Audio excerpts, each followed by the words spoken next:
1961లో అమలు చేసిన 60 ఏళ్ల నాటి ఆదాయపు పన్ను చట్టంలో మార్పులు చేస్తూ కొత్త ఆదాయపు పన్ను బిల్లు 2025 కేంద్రం ఫిబ్రవరి 13న లోక్సభలో ప్రవేశపెట్టింది.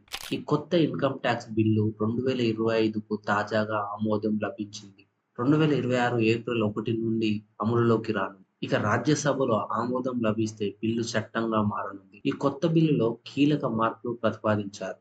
ఇవి పన్ను చెల్లింపుదారులకు మేలు చేస్తాయి. సెలెక్ట్ కమిటీ దాదాపు అన్ని సిఫార్సులను చేర్చిన తర్వాత నిర్మలా సీతారామన్ సోమవారం సవరించిన ఆదాయపు పన్ను బిల్లును ప్రవేశపెట్టారు. ఆదాయపు పన్ను bill 2025లో మార్పులేమిటి? BJP MP Baijayant panda నేతృత్వంలోని పార్లమెంటు సెలెక్ట్ కమిటీ ఆదాయపు పన్ను బిల్లు 2025 పాత వెర్షన్‌లో అనేక మార్పులను సిఫార్సు చేసింది. ముసాయిదా తయారీ, పదబంధాల అమరిక, పర్యవసాన మార్పులు, క్రాస్ రిఫరెన్సింగ్‌లో మెరుగుదలలు చేశారు. అందువల్ల సెలెక్ట్ కమిటీ నివేదిక ప్రకారం ప్రభుత్వం ఆదాయపు పన్ను బిల్లు 2025ను ఉపసంహరించుకోవాలని నిర్ణయించింది. 2025 ఆదాయపు పన్ను బిల్స్‌లో ముఖ్యమైన మార్పులేంటో ఇప్పుడు చూద్దాం.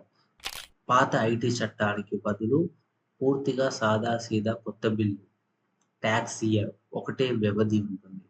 ఆదాయం మినహాయింపు మరియు కొత్త టాక్స్ స్లాబ్స్ ఉంటాయి. డిజిటల్ విధానాలు మరియు ఫేస్‌లెస్ దాఖలు విధానంలో మార్పులు. కొత్త క్లారిఫికేషన్‌లు, పెన్షన్, హౌస్ ప్రాపర్టీలు ఉంటాయి.